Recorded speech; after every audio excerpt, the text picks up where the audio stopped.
Hello and welcome to our special coverage of the Russian invasion of Ukraine. I'm Ladia Kiridoluale. The headlines. Early morning Russian strike hits many regions of Ukraine. China says its donation signals concrete action to support the international community in protecting nuclear facilities. And the United Nations asks for the Black Sea grain deal to be renewed. To discuss the issue with Russia next week.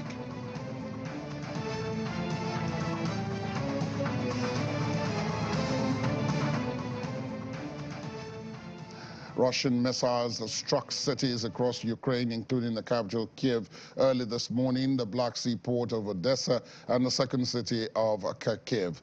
The missiles hit a wide arc of targets, including cities stretching from Zhytomyr, Vinnytsia, and Rivne in the west to Dnipro and Poltava in central Ukraine. There were no immediate reports of casualties, but Kiev Mayor Vitaly Klitschko said the explosions were registered in the southwestern part of the town, and Ukrainian emergency workers hosed down cars on fire in residential neighborhoods. The missiles also hit other places right across Ukraine. Meanwhile, in the southern Odessa region, missile strikes were also reported on energy facilities and homes. Maxim Marchenko, head of the Odessa Regional Military Administration, however, said no casualties had been reported yet. Mr. Marchenko said in a telegram post that power supply is currently being restricted and air defense units have shot down some of those missiles, adding that a second wave could hit and residents should take shelter. Northwest of Odessa, missiles also struck in the Khmelnytsky region.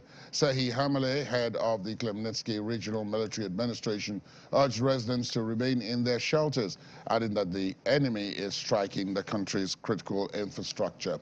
In northeastern Kharkiv, Mayor Ihor Terekov said there had also been a series of explosions. And Ukrainian medics said all evacuation roads leading out of the eastern city of Bakhmut are under constant shelling.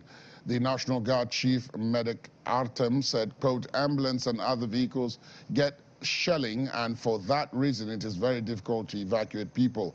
There are high losses, in particular amongst the medics.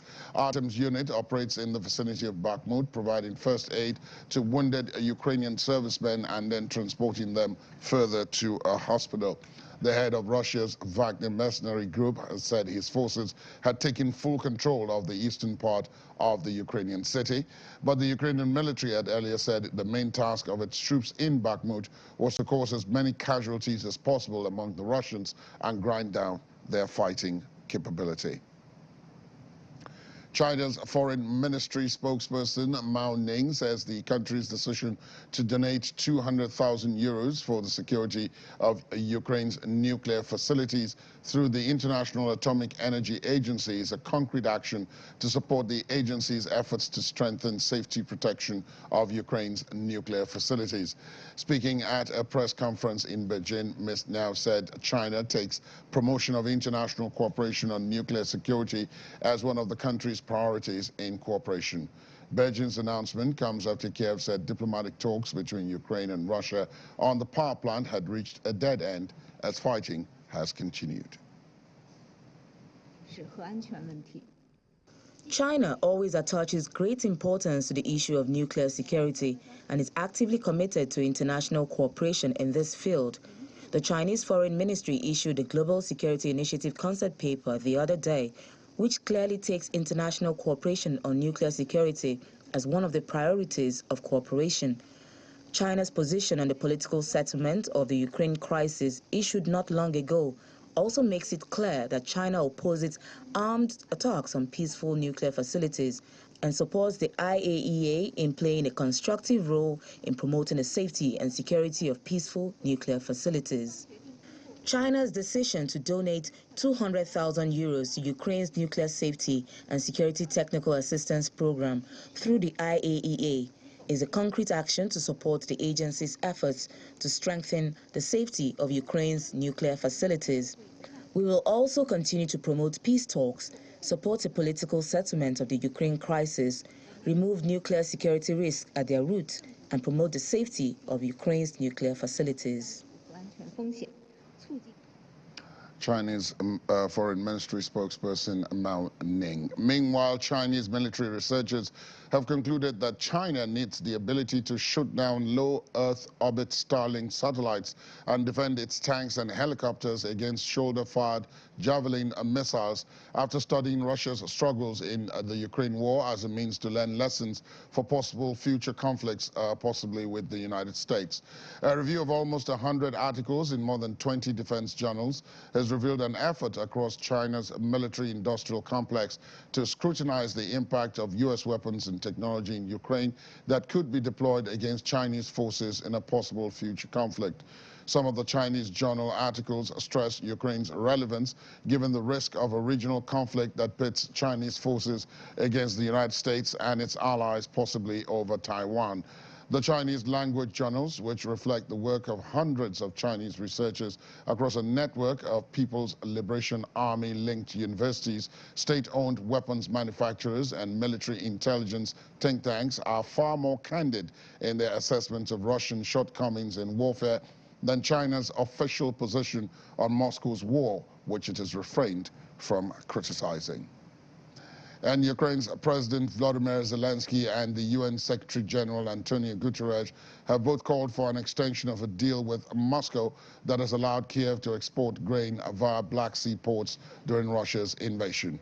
Mr. Zelensky said after talks with Mr. Guterres in Kiev that the Black Sea Grain Initiative was necessary for the world, and the UN chief underlined the importance of the deal to global food security and food prices. We have agreed today that the continuation of the Black Sea Grain Initiative after March 18th is critical for the whole world. Equally, it is important to continue work on the Grain from Ukraine initiative.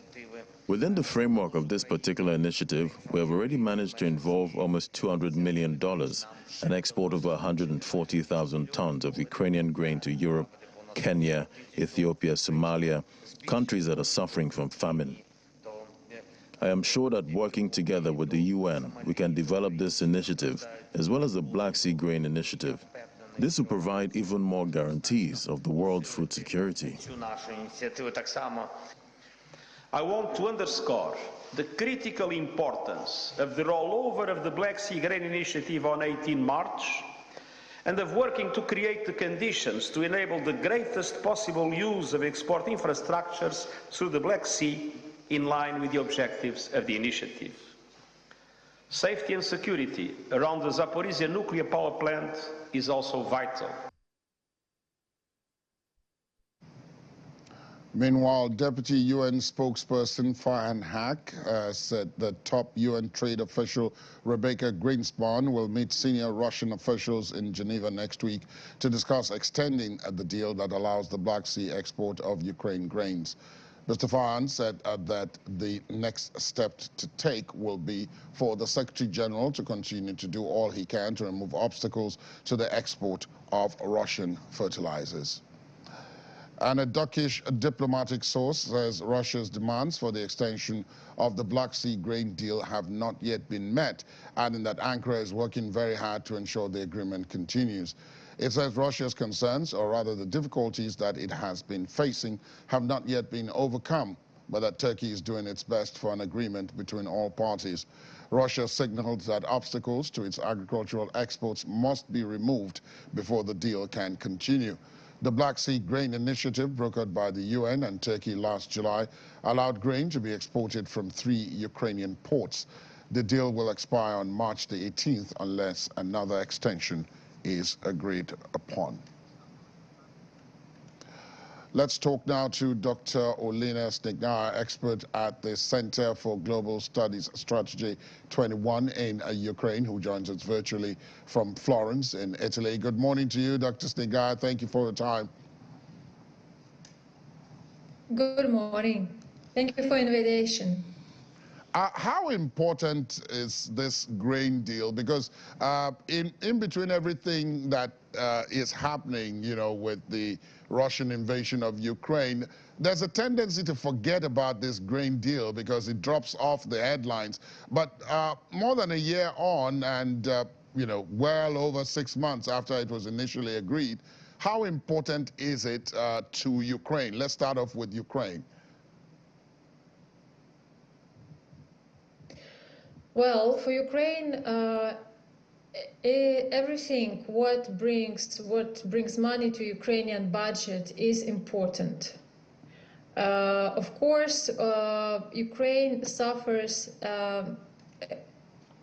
big losses of grain and of lands and of harvest.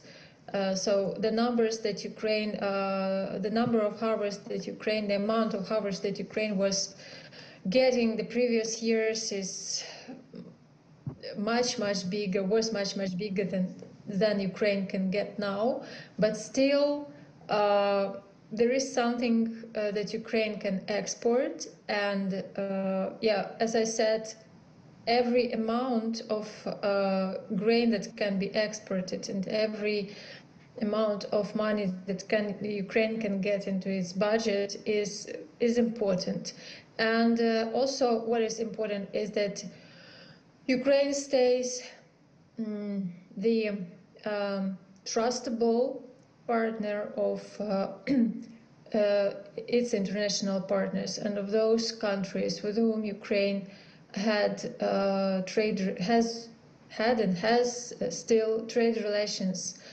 And Ukraine, yeah, it's very important for Ukraine to stay the trustable partner of international community. So, like this grain deal, yeah, and it's also another point is it's unblocking of ports, because one of the main Russians' aim was to block the seaports of Ukraine in Odessa, in Mykolaiv.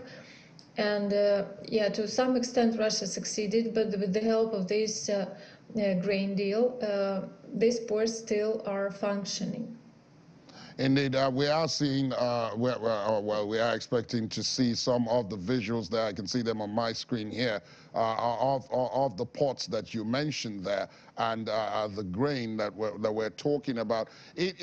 I guess the other question, of course, is that you talk about the trust of international partners, but then you also need the cooperation, if not the trust, but the cooperation of the Russians. And their complaint has been consistent that, even though they're keeping up their own end of the bargain, the international community is not allowing them to also export what had been agreed that they will be able to export, and that is what might prevent the deal from going forward after March the 18th, when it's expected to expire. How does one get over that? Because for the grain deal to continue, you do need the Russians. Yes, and now what I can say about the Russians, that yeah, the grain deal for them is a leverage.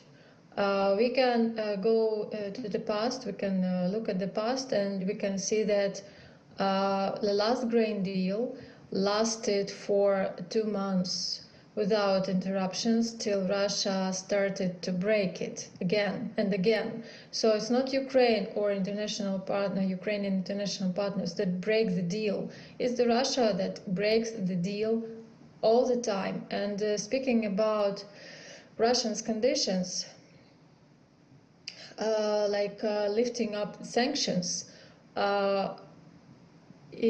okay, then what I always ask, what is the next step? Today they will blackmail us with the grain deal and with lifting up of sanctions in order this grain deal to continue.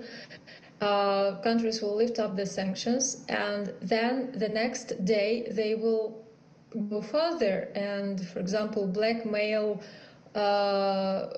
with the grain deal the negotiation process or the peace or the ceasefire agreement in Ukraine, and some negotiation process on those occupied territories. Will we agree with that? Will our partners agree with that? And what will be the next? The elimination of international humanitarian law, the blockage of international criminal court activities, not only in Ukraine but also in other countries, because Let's remember that Russia has committed atrocities and severe war crimes on territories, and Moscow definitely is not interested these crimes to be condemned and the criminals to be punished. So what will be on the table of negotiations in future? Russia has these obligations, and yes, sanctions are right now the only coercive but still soft power of international community to make Russia follow its obligations and the international law. There is only one left tool to make Russia follow international law: hard power. That means military power. We all know that nobody wants to go to this the other stage of escalations. That's why the sanctions are the only option now, and they cannot be lifted. And Russian export cannot be renewed, because this export means more money for the war and more money for the Russian budget. And they do not want to stop. That's the point, unfortunately. And if you ask me what Ukraine would have chosen, the grain deal to continue or to start negotiations with Russia and to surrender, I would say that Ukraine would find other ways to export its grains and to continue to supply, maybe in less amount that it would like, but still we cannot we cannot agree with Russians, and we cannot agree with Russians' conditions here. That's impossible. Now, this morning we're hearing of the latest of the, attacks, a barrage of missiles on different regions in Ukraine this morning. And you talked just now about soft power, the sanctions, and then, the real requirement in Ukraine's view that, what the Russians respect will be the hard military power. Is there a sense of disappointment? I mean, you're speaking to us this morning from Italy. Italy is a member of the EU. It's also a member of NATO. So it's in the front line of those who would be supporting Ukraine in the Western Alliance. But are you, kind of disappointed that the international community has not stepped up with that hard power that would enable, Ukraine have a stronger bargaining position with the Russians? Well, I'm really grateful to our Western partners for the help, for the military and humanitarian help that they give to Ukraine, because it's really, as we said from the very beginning, we can do it ourselves, just give us weapons, because we physically couldn't have literally couldn't have so much weapons as Russia has. And that was the point, that we just are smaller. Yeah, it's uncomparable. We are uncomparable to Russia also. So we needed tools to stop Russia, and the Western community, and not only Western, but also some, many countries from the globe joined this Rammstein activity. Like more than 50 countries now are supporting Ukraine. So it's with weapons, I mean. So it's very important, and that what creates for us possibilities to stop Russia. So we do not need Western soldiers to fight only in Ukraine or for Ukraine. We need first this military help to continue, and second, we need sanctions. We need sanctions to continue and to become stronger in order to stop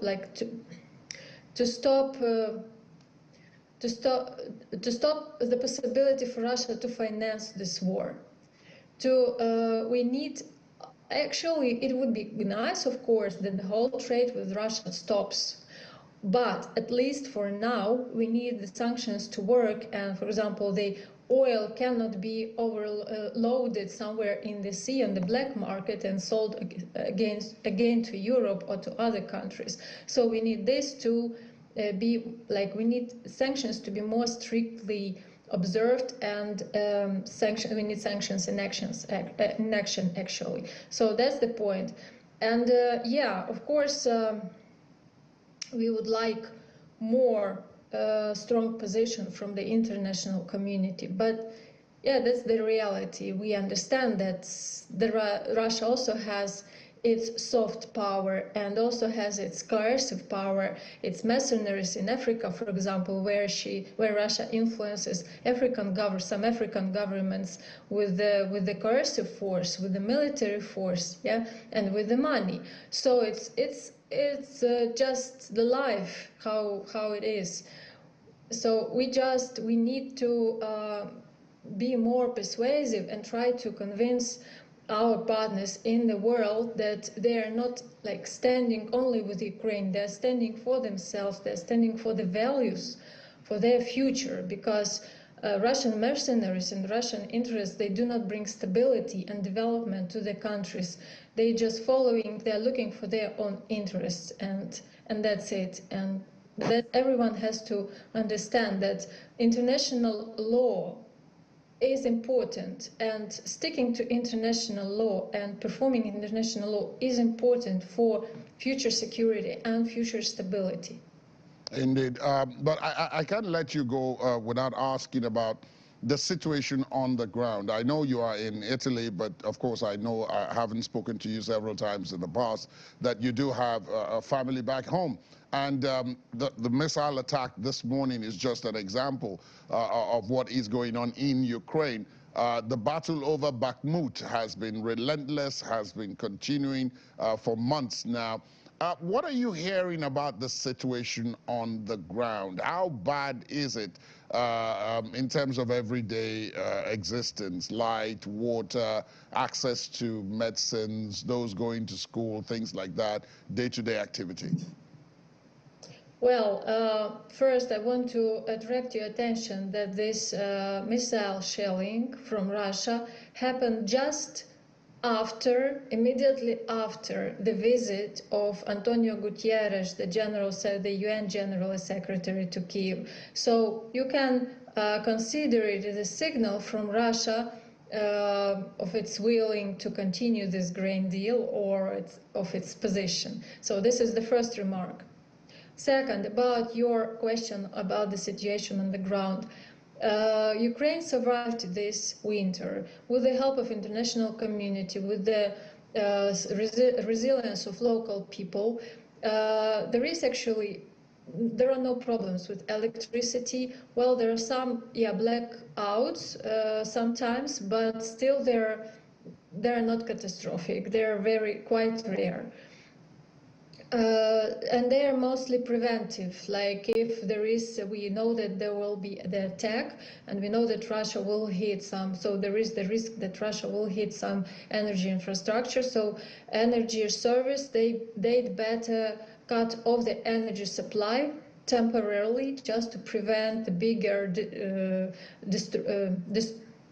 disaster. And about food, like medicine, food, everything, shops are working. Recently, even cinemas are working. People go to cinemas, and recently there was also the premiere of Ukrainian cartoon, which was, the cinemas were overwhelmed. I read notes from my friends. They went there with those children who are still in Ukraine, in the cities of Ukraine, and they enjoyed it really. So Ukraine lives. Cities in Ukraine live where there are no Russians. On the situation about the situation on the ground, on the battlefield, yes, the big deal is the battle for Bakhmut today, and we lose our people, of course, and it's very difficult. But we know that Russians lose much more, like 10 times more people than we do, and that's. I trust our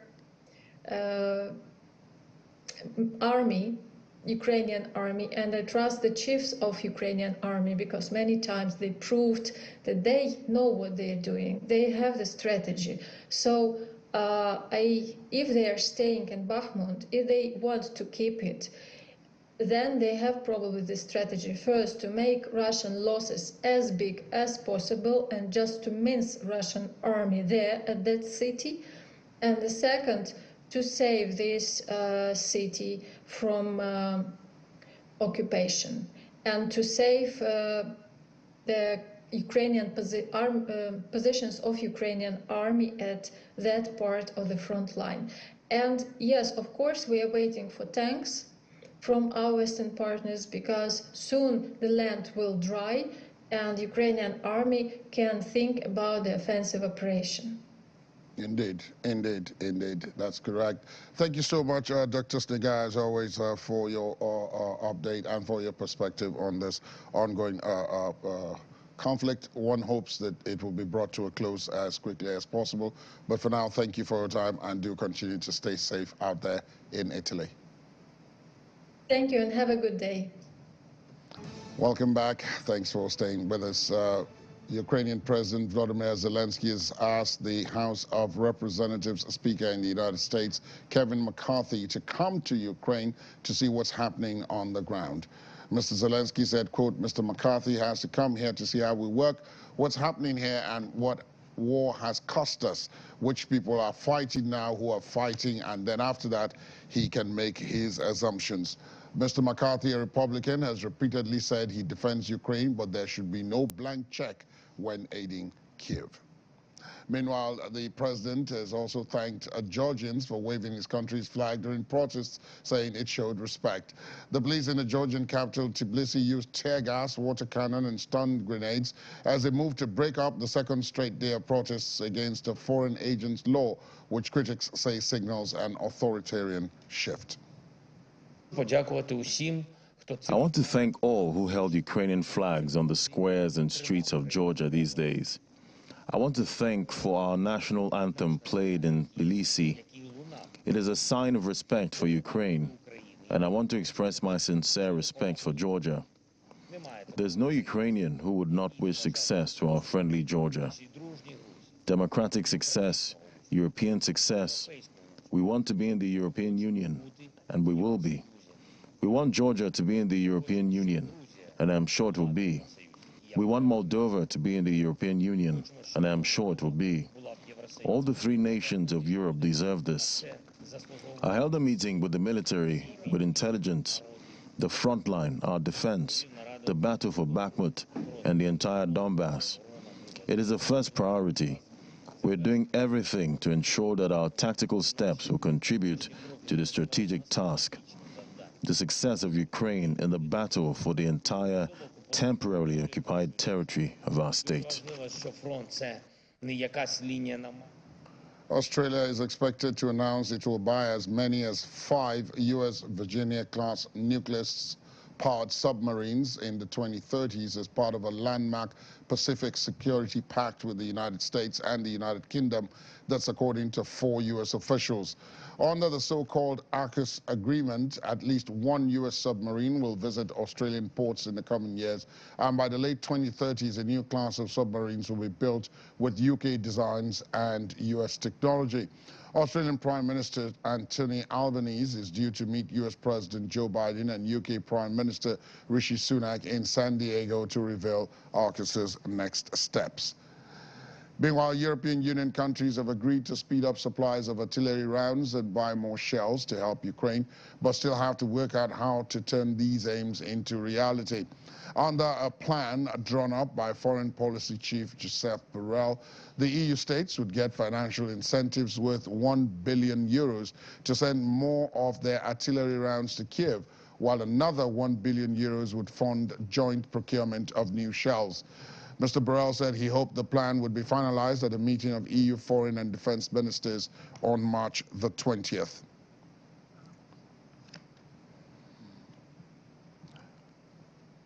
Deputy Ukrainian Prime Minister Irina Vereshchuk says fewer than 4,000 civilians, including 38 children, remain in the embattled city of Bakhmut out of a pre-war population of some 70,000. A Ukrainian border guard said in a video released by the state border service that the situation in the city remains difficult. The border guard added, quote, "The enemy actively storms our positions. However, they don't have any success and suffer colossal losses. The city stands because Bakhmut was and will be Ukraine." And a trial of 4 former executives at the Zurich bank of Russia's Gazprom bank has begun in Switzerland. The 3 Russians and 1 Swiss are charged with robbing Russian musician Sergei Roldagin launder funds suspected to belong to Russia's president. Mr. Roldagin reportedly placed $50 million in Swiss accounts between 2014 and 2016 with no credible explanation of where the money had come from. At the time, he presented himself as a cellist on a modest income. He had become famous as a musician but did not earn vast sums. He once told the New York Times he was no businessman and certainly not a millionaire. So where did he get millions of dollars to put into Swiss bank accounts? That's the question Zurich prosecutors say the accused former bankers should have asked. Under Swiss law, banks are required to reject or close accounts if they have doubts about the account holder or the source of the money. Let's talk now to Yinka Oyenije, International Affairs Analyst, joining us from the East Midlands in the United Kingdom. Good morning to you, Yinka. How are you doing this morning? It's snowing. That's how I'm doing. Good morning, Mr. Akedolu. Good morning to you. Yeah, it is snowing here. Of course, it's the other side of it. It's quite hot here. Back here. It's snowing elections. Yeah, well, if you want to put it that way, it is snowing elections. Although that snow has been delayed for about a week now. Let me begin from something that I found interesting with regards to the Ukrainian conflict, and perhaps you could shed more light on it.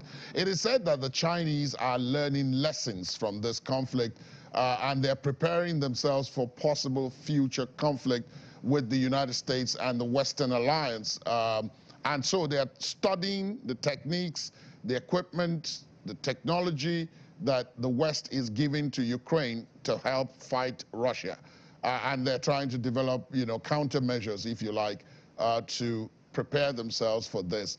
Is this perhaps strategic, or is it simply propaganda? Oh, well, so there are lessons for everybody to learn regarding what is happening in Ukraine at the moment. It's a multi-stakeholder approach. Even the African continent has a lot to learn. It affects everybody in the world. And I'll tell you something I thought about a few weeks ago. What if the whole idea of Russia invading Ukraine is to ensure that the Western powers dissipate their military might? That's a question that we should be asking ourselves. The invasion is absolutely unnecessary. It's recorded many losses on all sides. But more than anybody else, it's a distraction to Western powers, okay? So United Kingdom is donating arms to Ukraine. Germany is doing the same. The EU is doing the same. Are we sure that it is not an ambush so that they just dissipate the military might that they have acquired over time? And it costs a lot of money to do all of this. It's very expensive. You're talking about nuclear warheads. You're talking about missiles. Russia itself has decimated its military might. I saw a list of equipment, military equipment that Russia has lost. So all of this is further driving more narratives than just what we see on the ground in Ukraine. Now, is China learning? Definitely. Because this is about reordering power in the world. It's about the might, it's about your military might, okay? So China is looking at Vietnam, and in no distant future, China will be thinking, if Russia has been able to cause a standoff in Ukraine for over a year, then what stops them from doing the same in Vietnam? And again, that will be a distraction to the United States that won't keep its hands folded when we start to look at warfare on the global scene. This war is not coming at a time when many are prepared. Germany is struggling with its economy.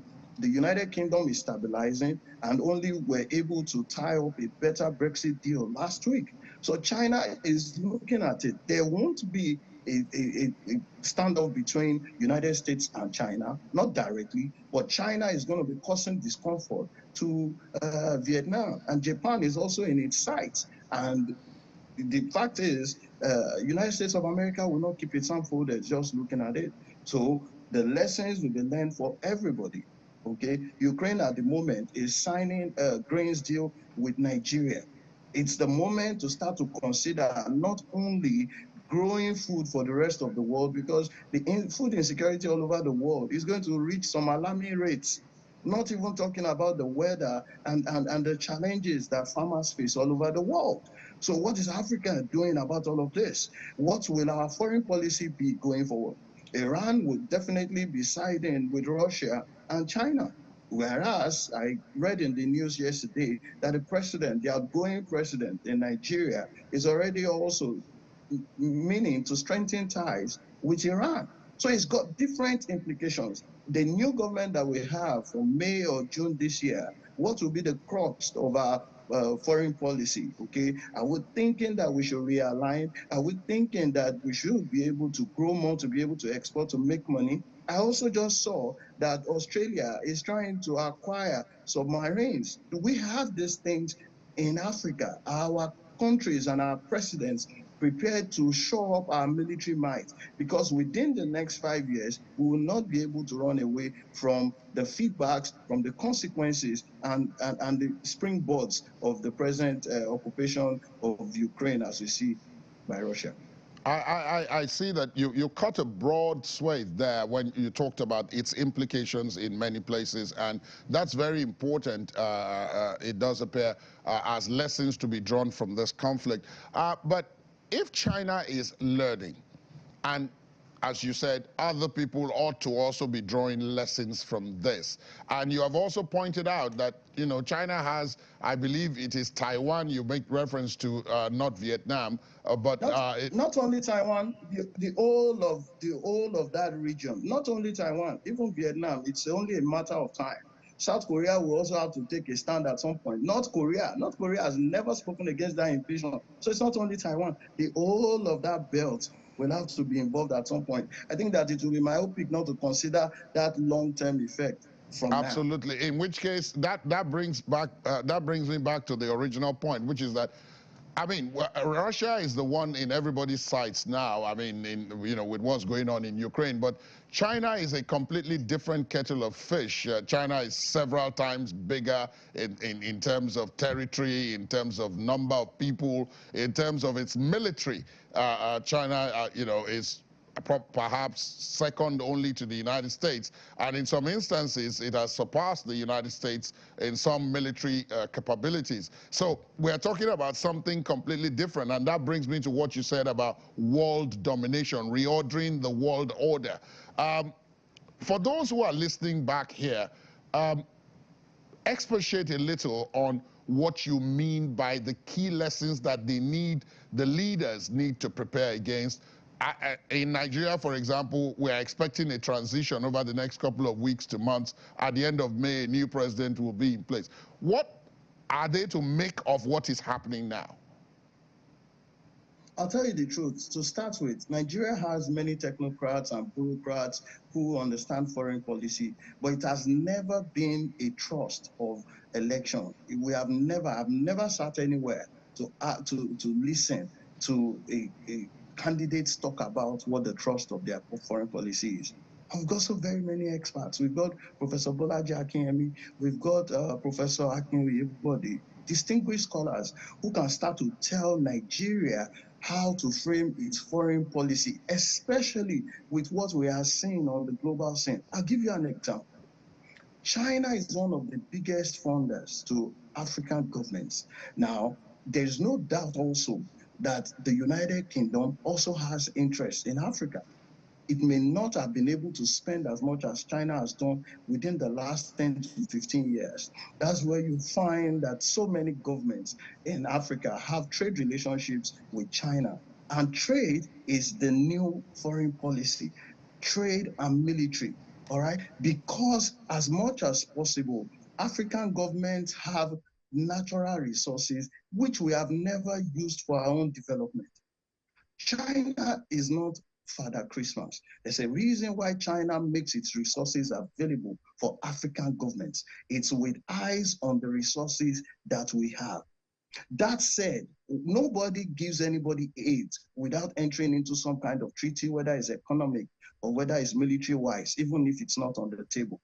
So at the end of the day, Africa, with its population and natural resources, is the beautiful bride for the rest of the world.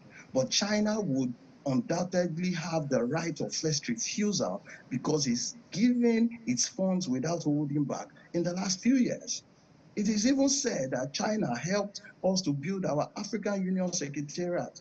How very interesting. So what is imperative is that we separate ourselves, our government, from religion. We separate ourselves from religion when it comes to entering into treaties. Nigeria has absolutely no reason to be doing a parley with Iran. Iran, which has absolutely no respect for international treaties that ensures that the world has some order. What is critical is for us to continue to strengthen our relationships on the African continent. We don't need to go cap in hand begging for aid funds when we can develop our own resources on the continent. I'll tell you the truth. As a matter of fact, the president-elect at this time said, and he made a very interesting comment during his campaign. He said he will ensure that oil is purchased with the naira. That is very daring. Now, it doesn't matter who becomes the president. We must start to put Africa first. There was a time that we had ECOMOG peacekeeping and we were doing well by ourselves. In Liberia, Nigeria made a success of it. Ask former President Olusegun Obasanjo. We invested our resources to ensure that other African countries experienced peace. But within the last 16 years, we have made a mess of those successes that we recorded. So it is important that when we elect leaders in Africa now, we are putting Africa first as the pivot for future foreign policies. Africa first, development first in Africa, not AIDS first. We should start to find an African solution to our African problems. Indeed, Yinka Oyinije, thank you so very much for your perspective. Interesting strategic perspective, of course. One can only hope that those who are supposed to take this up are listening. But for now, thank you, and do have yourself, well, possibly a less snowy day ahead. Fingers crossed. Thank you very much, Mr. Kerry. It's always a delight to have this conversation with you. Thank you. Welcome back. The U.S. Justice Department says the United States obtained a warrant to seize a Boeing aircraft owned by Russian oil company Rosneft that is valued at over $25 million. The U.S. District Court for the Eastern District of New York authorized the seizure based on violations of export controls and sanctions against Russia. The Western sanctions against Russia over Moscow's invasion of Ukraine that began in February of last year have impeded global trade and complicated the financing capabilities of Russian oil firms. The Justice Department says since the sanctions went into effect, the U.S.-manufactured Boeing 737-7JU aircraft has left and re-entered Russia at least 7 times. The Boeing jet was last in the United States in March of 2014 and is believed to be in or traveling to or from Russia. Let's talk to Ini John McQuarrie about the other business stories out of this conflict as we do. Wheat prices are dropping because the traders believe that there's going to be supply. Yeah, that this deal is going to continue. It's going to go through, yes. So that's why it's dropping, because obviously when you have a lot of supply, then prices go down. Drop, right. But that's good news for people like us. Yes. And when I say us, I mean Nigerians. Yes, the consumers. The consumers, yes, the consumers. Okay, but not good news for the, I mean, even Ukraine, because that means it's less revenue for them. Which Dr. Snigaya, my guest earlier on today, was talking about that. You know, they need all the money they can get. They need all the money. So should we do artificial hike in price? I don't think that makes sense. That could not work. Yeah, but I mean, we also have to look at the demands of Russia, you know, before they will agree to a renewal of that deal. Yeah, and they've been fairly consistent in those demands. Yes. When the deal was renewed in November, they talked about the fact that this aspect of the deal was not being respected, and they, so it's a threat, even though it seems everybody is already rejoicing. The market is already on. But because their demand is not just, oh, remove a restriction, because there's actually no restriction on Russian fertilizer and food items, agricultural items, but the issue of insurance, logistics. How to get them to the customers. Exactly. You know, these things, and it might be difficult to disassociate what transaction is for agricultural produce, which one is for electronics and should stay under sanction, and the one for fertilizer that should, you know, stay outside the sanction. Because that is supposed to be an essential. Yeah, because logistics, I mean, for instance, if you have the ship carrying food and other... being hit by a missile or some kind of attack or something, who pays for that? Exactly, and how do you differentiate, oh, this insurance policy is actually for agricultural, so we can approve this one, but this one is not for agriculture. You know, it will take a lot of nitty-gritty and eye for details, you know, to be able to identify that, what and that may slow down the approvals for these grains to come through. Exactly. So, you know, Russia, we hope they don't pull a fast one on the world after the world is rejoicing and relaxing, hoping that we already have the deal. And then they come up with something that says, oh, my condition has not... Not really. not really. Speaking of Russian and Belarusian companies are avoiding these sanctions. You know, after the invasion. Yes. We've talked about this severally. Yeah, we talked about it even yesterday. Yes. Using ingenious methods. Yes, exactly, because, you know, so sometimes eyes are on the bigger parties, and so the smaller parties tend to get away with it, because as we know, the sanction is from both Russia and Belarus, because it's... Yeah, Belarus is an ally. Like an extension of Russia. But some companies in Belarus have been doing business with some companies in the UK for some time now. The war is over a year and they're still getting away with it. But well, maybe the searchlight is beginning to look closer now and beginning to fish them out, and that's why... I guess the key point to be made here is that this wouldn't be possible if they didn't have support from some of the companies that are supposed to be upholding sanctions. Yes, you know, like the one of yesterday, it was Canadian border police that fished those countries out, and they're American countries, you know. So as you said, it's obviously a system. There's some systems that are really looking down to ensure that the sanctions are being upheld, especially as they try to really drill down the impact on Russia and Belarus and some other sanctioned countries. So of course it will take those, because if you leave it to the EU or to the United States, mostly they just see the bigger picture, maybe the oligarchs and all of that, and then the other companies... tiny ones that seem to be, well, they seem to be tiny, but they seem to be tiny, the but figures don't speak to... They're paying taxes, they're still paying taxes to those countries, so I mean, then they still play a role in... You mentioned the EU, incidentally. There's a Green Deal that the EU put up as a direct response to the one that was put up by the US. But now there's a threat to it. From Germany. From Germany. Well, theirs is supposed to be like by 2035, there's supposed to be a ban on sale of fossil fuel cars. And we know like the ones we have here. And Germany is the home of many cars. Many cars. So they already went through a whole lot of stages, the stages where individual countries are supposed to oppose it. They've already gone through that. But maybe the war may be a changing factor to it, because now we've heard of countries like the UK resuscitate their coal. Coal, that's right. You know, so if they're resuscitating their coal, perhaps Germany is looking that if we agree to this ban now, and this is 2023. We don't know a reliable source that will replace Russia over the next 12 years.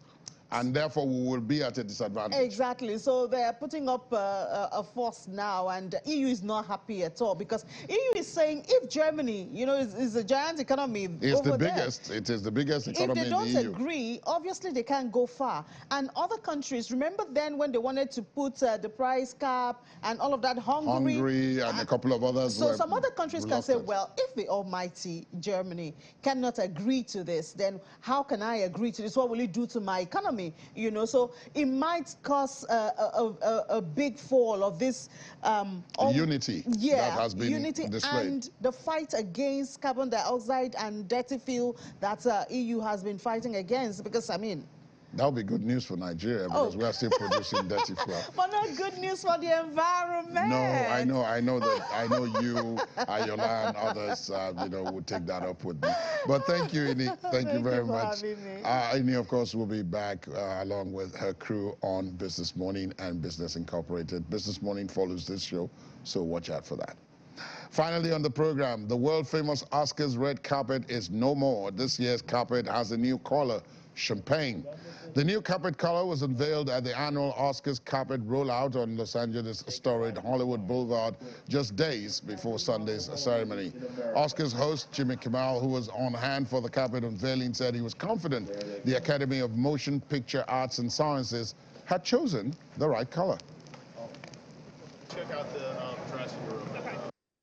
This has been great for, if you're looking, people have been asking, is there going to be any trouble this year? Is there going to be any violence this year? And we certainly hope not. But if there is, I think the decision to go with a champagne carpet rather than a red carpet shows how confident we are that no blood will be shed.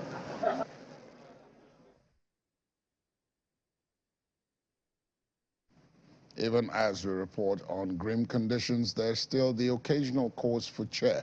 The Oscars come up this weekend. Thanks for being with us. That's our program this morning. My name is Ladi Akere Duluale. Do have yourselves a pleasant day ahead. Good morning.